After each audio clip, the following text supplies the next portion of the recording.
course. Thank you so much for doing this. I appreciate your time in the jungle gym at the moment, which is actually your kitchen. Yep. So I got my gym behind me.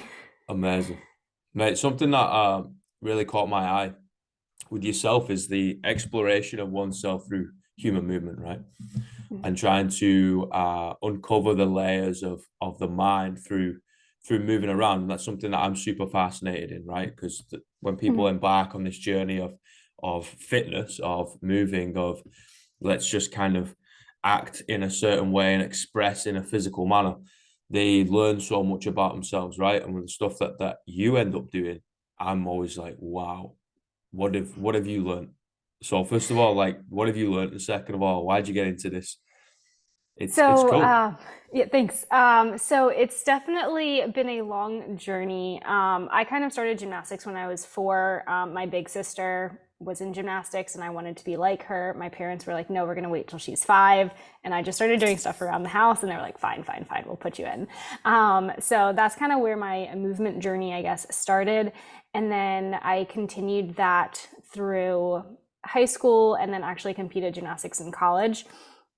And then I was always interested in how the human body moved. So after I learned when I took calculus, I was like, nope, don't want to do engineering, too much math. And so I said I would never take a math again. And I was like, okay, I need to figure out what else I'm going to do. So physical therapy kind of blended the passion that I had for movement and the interest that I had in the human body and just wanting to dive deeper into that. So that's kind of why I went into physical therapy and I ended up getting my doctorate of physical therapy and then did an orthopedic residency after that. So I've learned a lot about the human body and about what it can do and things like that. But then through my own journey, I've learned a lot about myself, going from gymnastics, from retiring to gymnastics, then training a little bit for like a ninja warrior and adding some hand balancing in there and all these different styles of movement that I've kind of combined. And then so you're just like learning all about the body, about the movement, and then also about yourself as well. So it's been an interesting and long journey for sure.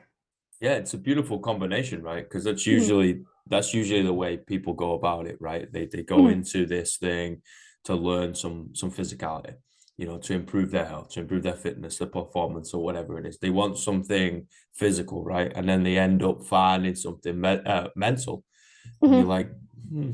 As a coach, we're kind of looking at it from the outside and be like, yeah, I know step 3 is going to be a bit of an epiphany moment, for Mhm. this individual, this athlete, and it's going to be quite awesome to watch, and then for us to go through it as well, like it still slaps us in the face every time of like, oh God, I should have known this was coming up, but Mhm. now I've had this penny drop moment where I'm like, oh, maybe I should have acted in a certain way. And it really does start asking the questions of mental and physical health. Are they connected? Yes or no? I'm gonna say yes because I friggin' went for the whole podcast on this thing. I would probably also say yes, although like there is actually I think there's research showing like going on walks and things like that can help with depression. Don't quote me on that. That's a little out of my expertise is definitely more movement related and not the mental health. But I'm pretty sure there's actually research on that. Mm. So I would argue as well that yes, it does. And like even with myself, like you release endorphins when you're training, and that helps mood and things like that. So I mean, definitely, I would say yeah. Yeah, for sure. It's like we already have the answers, right? And Mhm. unlocking something like a physical ability to be able to do, whether it's lifting a load or moving in a range of motion or holding something, we Mhm. we unlock that potential within our mind and our body, and it's this weird combination where we then interact with everyday life in a social setting or a Mhm. sophisticated setting, I should say, and Yeah, it's and like we learn a lot more, right? yeah, and it's really interesting too. Like you have the stuff that you do in the gym, but then it also allows you to do things in your life that maybe might more valuable to you. Like I remember a couple years ago, there was a super like there's a super emotional, I guess, commercial. I forget what the commercial was actually for, but it was pretty much this grandpa who dragged out a really heavy kettlebell from their garage. And it Reebok. was like the whole, I don't know, have you seen this one? Yeah, Reebok Um, Christmas so one.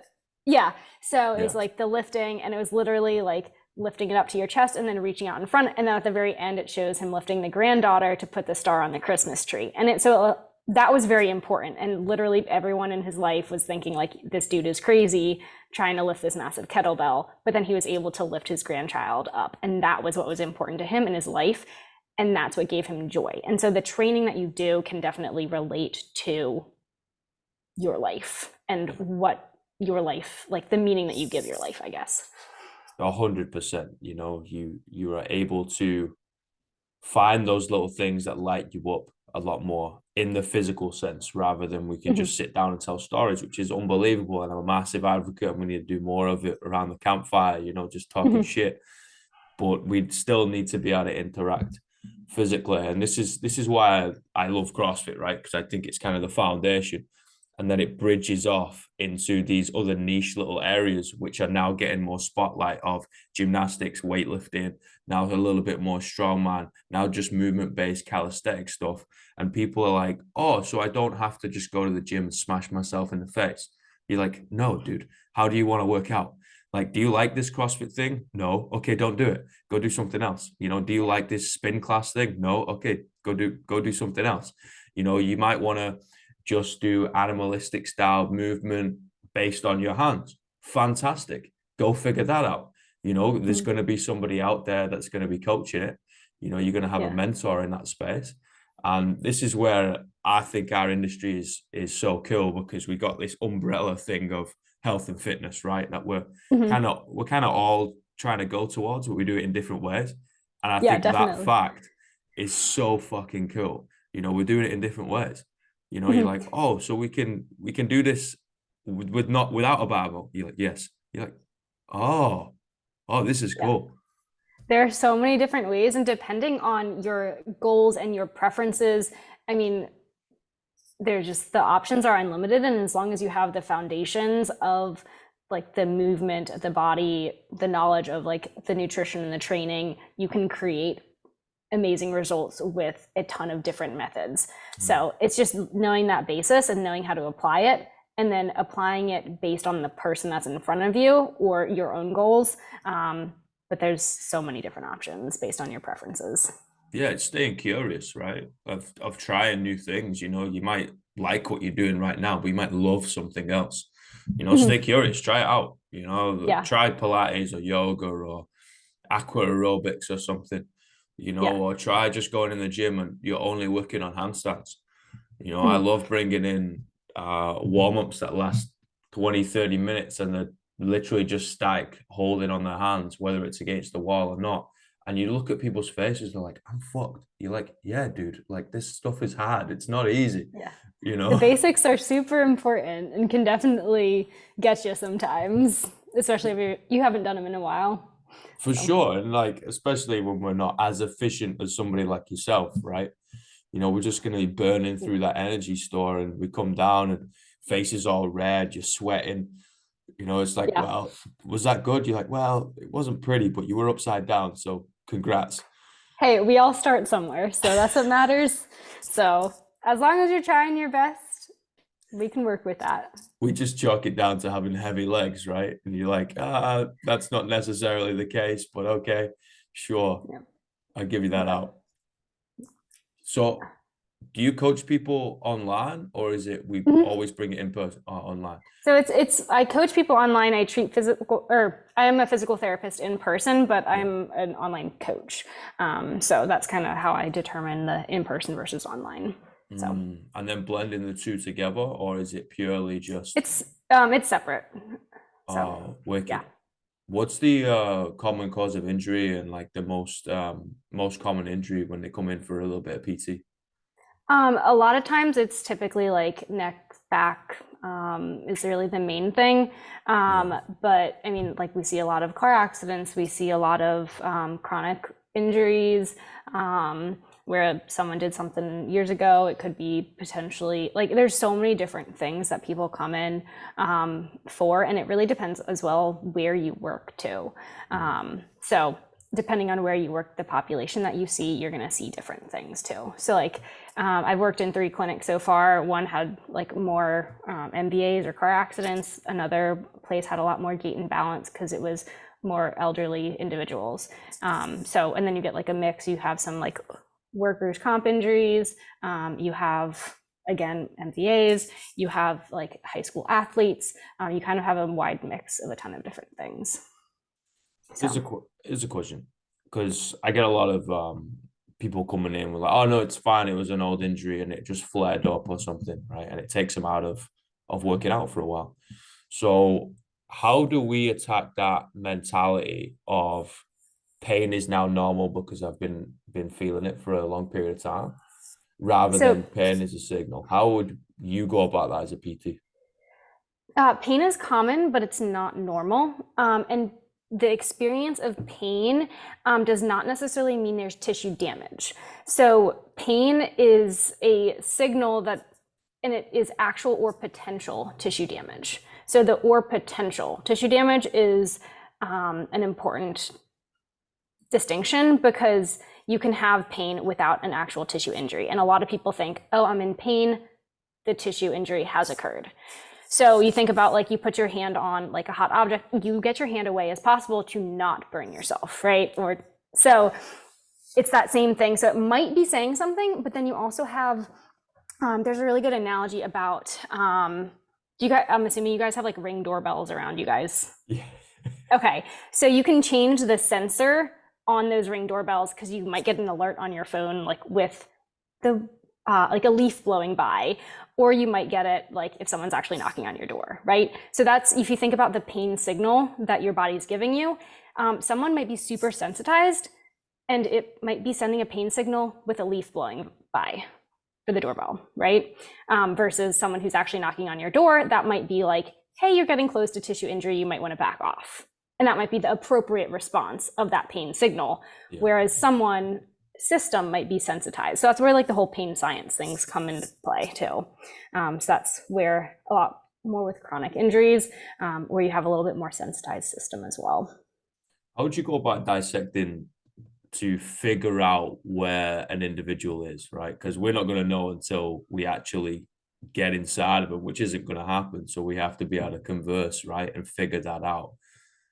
So it's really taking a look at how someone is moving and breaking things down. So you can tell a lot from like a squat, for example. You might be able to tell, like, are they shifting from one side to the other? Is that more so because habit, because they never really relearned what actual even weight bearing is after an old injury?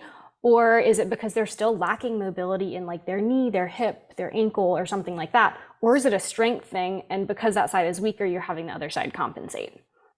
So then breaking that down and then figuring out, like actually looking at each individual thing that you're thinking might be happening. And then you can address those things and build it back up. So that's kind of where I would start. So it's really just taking a look at how you're moving and then going from there. And then through that, you can learn more about your body, and you can load those tissues appropriately, because the load management is really important throughout that too.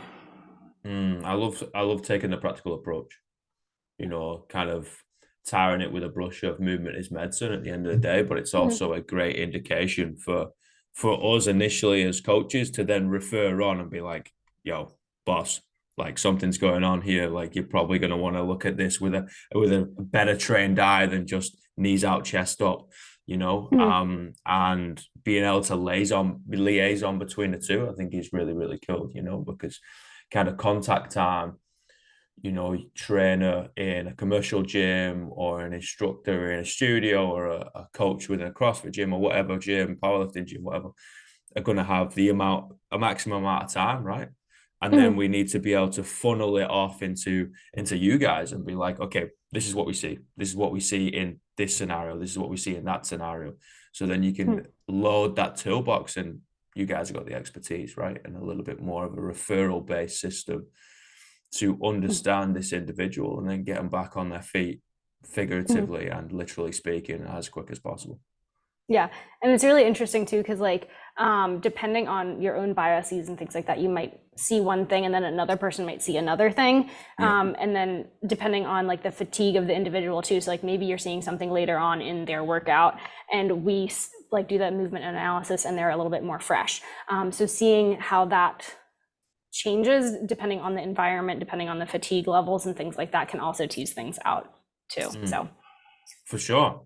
And it's just this synergistic approach to just help mhm. folk, right? Yeah. You Yeah. know, we all got jobs for a reason. They kind of work. Mhm. Yeah, definitely. You know, it's a real weird industry though, isn't it? It's notoriously speaking, we like to shoot each other in the foot, you know, and it's like, ah, don't do F45, that's rubbish. You're like, well, does an individual like F45 and are they benefit from it?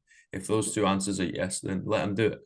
You Yeah. know, can they There are afford it? Yeah. definitely there are definitely pros and cons to a lot of different things. And yes, and each individual thing has an inherent risk. So it's depending on where that individual is at and if they can tolerate it at that point in time.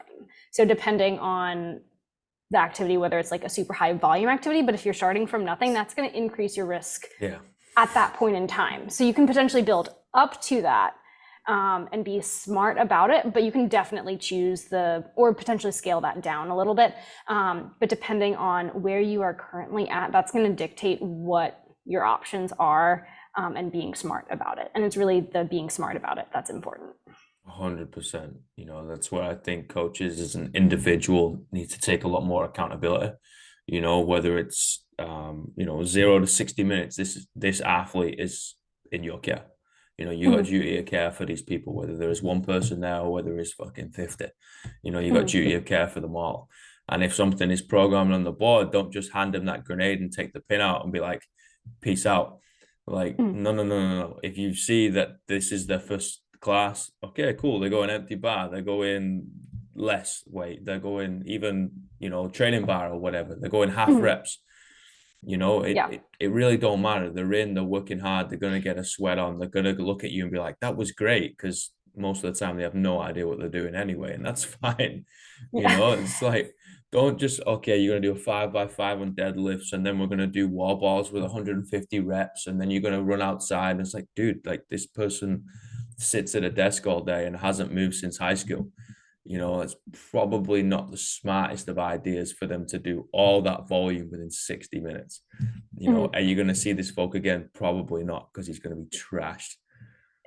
And then it's also taking the other extreme too. So you have people that like don't do anything and then jump right in, but then you have people who might look like they don't like lift a whole lot or don't have that capacity, but over time that they can. So like a lot of people with older individuals will refrain from loading them appropriately because their age, when that's not necessarily what's best for them. You have older individuals working out hard and lifting a lot of weight so they can continue to do things. And they've worked up to that, yes, but that doesn't mean age is the thing that's determining your load, I guess. Mm, So that's a it goes really either great way. point. Yeah, that's Mhm. a really great point.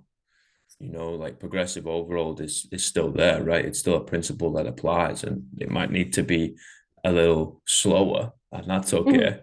You know, like if I get absolutely smashed up in a car and I'm not moving for 6 months, my progressive overload has to be slower anyway. You know, it's not going to be like, okay, I'm going to add an extra 5 kilos or, you know, 5 pounds here or something like that. No, bro. Like, let's just start with one more rep. Yeah. You know, Yeah. it's real slow, and like that's okay. You know, taking a lifelong longevity approach so we can get more people and retain more people, right? Because we do Mhm. a really good job of nailing people, you know, which is fantastic. And then they have a real bad kind of perception on this fitness thing, this expression through a physical sense. And you're like, oh damn, like we've pretty much lost this person until they have a mindset shift and want to try something different, you know, and Mhm. that's not fair. That's on us. Yeah. And then also like thinking a lot of people think like fitness thing is linear as well, where Yeah. you're going to have different parts of your life where you might be able to do more, you might be able to do less, and that's completely okay. And just going with it and adapting your fitness routine and what you're doing accordingly. So like, let's say you might have an injury with your like upper body, but you still can potentially train your lower body at a different intensity, maybe like switch it up a little bit. Maybe you're using more machines at that point just so you can do something, but you're still kind of doing that. And then you have to build your upper body back up.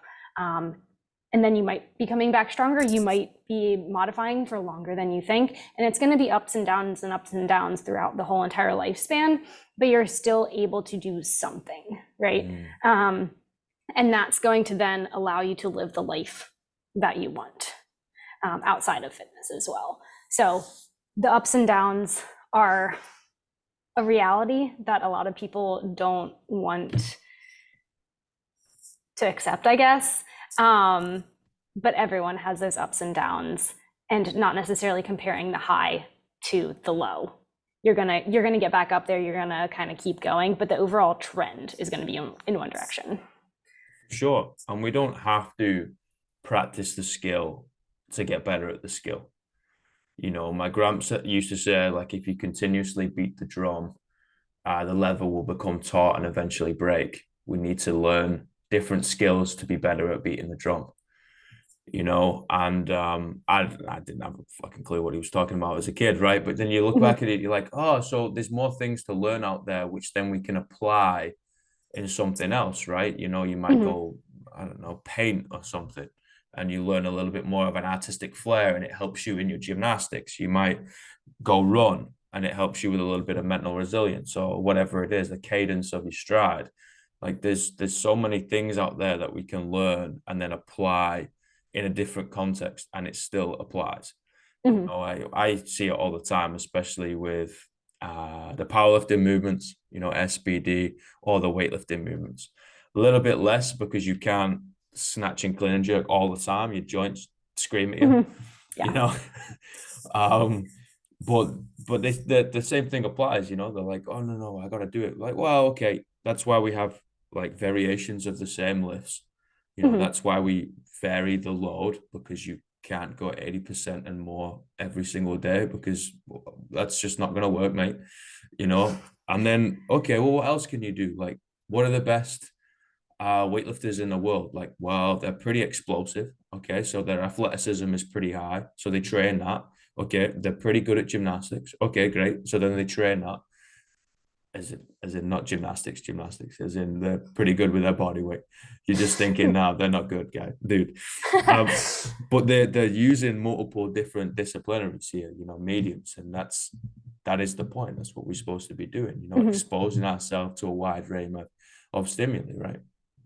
And it's kind of interesting because like with certain skills, there's a ton of different things that contribute to that skill. But then you also have to consider, in order for your body to be moving optimally, you have to have some sort of like movement diet, right? So like if you think about your nutritional diet, you want to get a ton of different like you want to get to your food from a ton of different places. So like greens and like starchy veggies, and then once you get your protein and all of this stuff, you want to get a ton of different things. Same thing with your diet or your movement diet.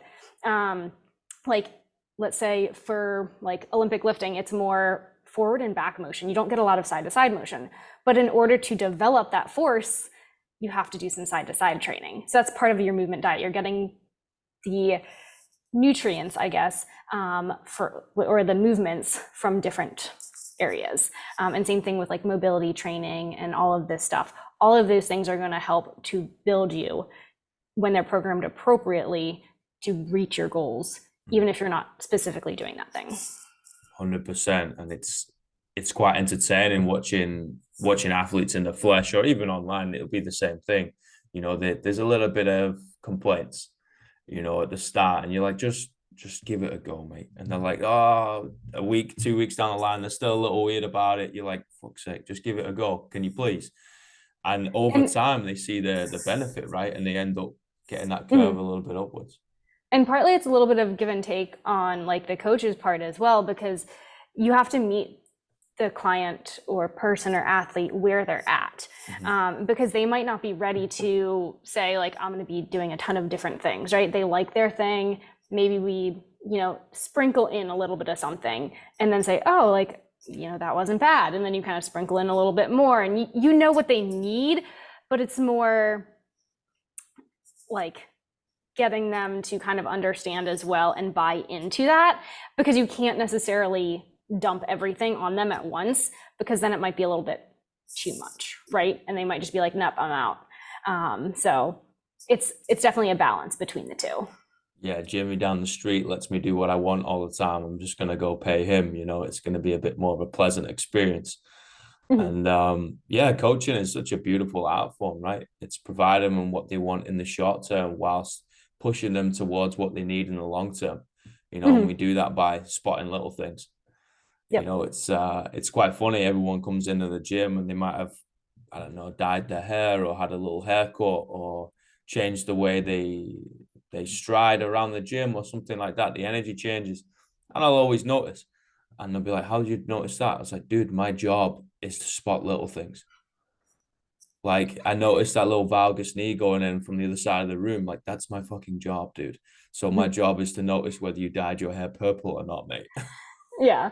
No, it's funny. It's like you go to PT school and then you can never watch someone walk in the same way that you previously did. Like you will be analyzing their gait pattern, Yeah. whether they're walking or running or anything. You just observe Yep. You can't and you switch it can't go off, back. right? Nope, you can't switch it off. And you're just like, oh no, I can't watch this person anymore, especially if they drop something and bend down and pick it up. You're like, no, no, sorry, I'm gonna have to go in the other direction. Otherwise, I'm gonna teach this person how to deadlift, and it's gonna be embarrassing for the people I'm with. Yeah. But it's cool, like human movement, and it's fascinating. It's something that we all take for granted, right? Because we are born into a body, we think we know what's best for it. And Hmm. I mean, we'd like to think that was the case, but that's why people go to school for it, Yeah. and learn a lot of things. And it's a real weird thing. Hmm. And there are just so many factors that go into just basic human movement that you Mm. don't think about. And it's just very fascinating, whether it's like the flexibility side of things, the joint mobility, the strength, the control, and then like you have the nerves as well. And it's just like so many different things that just work together to allow us to move. It's just very fascinating, is all. So. Hell yeah, it's a gift that keeps on giving. Mhm. As soon as a new study comes out, there's 50 disproving it, 51 proving it, and you're like, whoa, whoa, whoa, hold on a minute. Like, what are we going with here, guys? Everyone's got a different opinion here, and they're all kind of working, and you're like, I love the fact of we need the people in the labs figuring this thing out, the smart, the intellectuals, as I like to call them. Those nerds with the glasses figuring it out. We need those peeps. But we also need the people on the floor figuring it out in real time, because then we can report back to the uh the lab and be like, we saw something different. They're like, oh shit, okay, let's go back to the drawing board. It was like, well, that one was correct, that one was not. And it's this beautiful blend of Mhm. theory and practical. And I think that's why I got addicted to it in the first place. That's why I'm Yeah. still addicted to it now. You can talk to people who chose a different route and went down the theoretical path or more of Mhm. a theoretical path, and it lights you up, and you can choose a different route and you go down the strength coach scene or someone who teaches high school PE, and you're like, oh wow, and you add in the social aspect, you add in the growth aspect, the mental aspect, you're like, this is crazy. So Mhm. much to learn. There's definitely so much to learn. And you saying that kind of just reminded me, like the pillars of like evidence-based practice is essentially the research combined with your own experience, combined with the client or patient preferences, right? So it's the combination of those three things that help you get the best outcomes, because all of those three things are important. Mm. So What are those three pillars again? so it's the current research, Yeah. the client or patient like preferences, Yeah. and then the third one is your own experience as a clinician or therapist, etc. Mm. So That's beautiful. I think we can all take that out of this context and apply it in mhm. everything, Yep. inside, outside the fitness industry. It don't matter, right? That's Mhm. cool. Dude, I got three questions. Okay. What's the greatest piece of life advice you've ever received?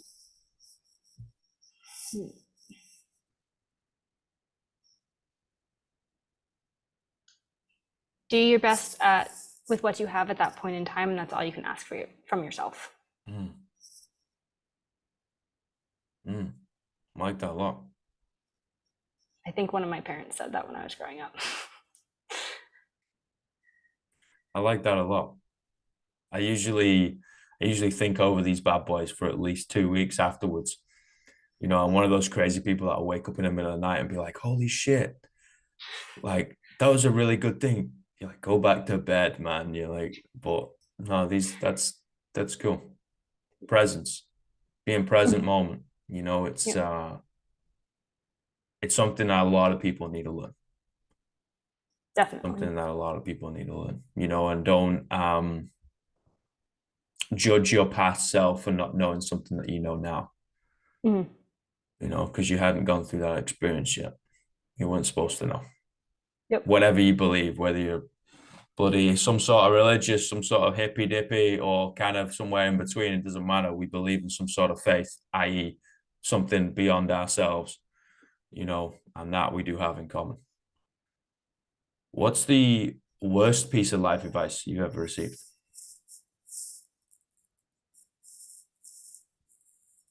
I don't know.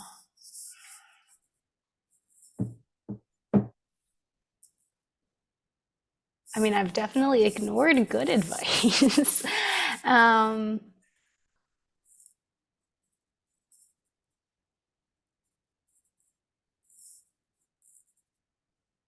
sorry, I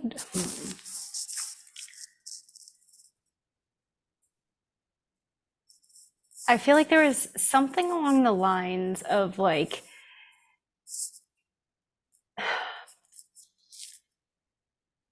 it was pretty much implying to do something because other people were doing it, although that was not what was best for me. So I definitely ignored that advice. And I am glad that I did. But it was pretty much just like, oh, you wouldn't do it, like even if everyone else was. And I was like, no, I feel that strongly that I do not want to do that. So I'd probably say that would be, it's less insightful, I guess, but that's the one that I can think of at this point. Yeah, it's funny, right? Like we're told be yourself, do all this type nonsense, Mhm. and then it's like, no, why aren't you going to school like everybody else? Or why aren't you dressing in whatever like everybody Mhm. else? You're like, what are you trying to tell me here, mate? Like you're telling me Exactly. left and right. Like, where do you want me to stand? Exactly. No So, wonder kids are so confused. yep. Yep. It's like I'm right there with you, mate. I'm still confused. Like, Yep. I don't know what's going on. I don't know Yeah, what to it's tell you, we're all but just trying to figure it out. yeah. And nobody has a fucking clue. Nope. Nope. You Not act at like you all. know what you're doing. You're probably a good actor and need to Yeah, go and to everyone's Hollywood or just something. faking it. Yeah, you heard it first, folks. All right. Last question. What are the 3 words you'd tell your younger self?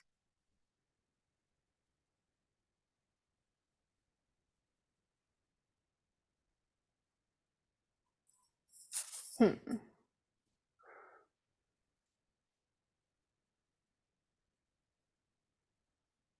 It's the 3 words that are getting me. I'm trying to think of.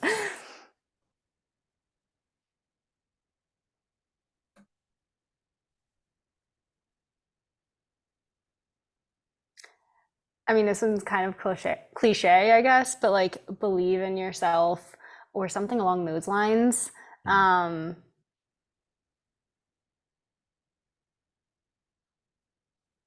Potentially trust your gut, mm. something like that. Mm. I know. I know we hear that a lot, but it's still hard hitting. Yeah, How many times have you had a good feeling you went away from it and life kind of proved you wrong for going away from it? yeah, You're like, oh, okay, maybe I need to listen to it for the 37th time. yeah. Luckily, I think I learned pretty quick to listen to my gut after a little bit, but definitely was a little bit of a learning curve. Yeah. Yeah, you know. You know the right Mhm. people to stay around. You know the room that you're not supposed to be in. You know the path that's a little off, and then you know the path that you should be on. And you only know that from trying shit. So try different things, listen to your gut. And Laura, this has been an honor and a privilege. Thank you so much. Thank you so much for having me. I love talking shop, geeking out, and we can do it again whenever you want. Appreciate it. Sounds good. Thank you. You have a great rest of the day. You too. Bye, everybody.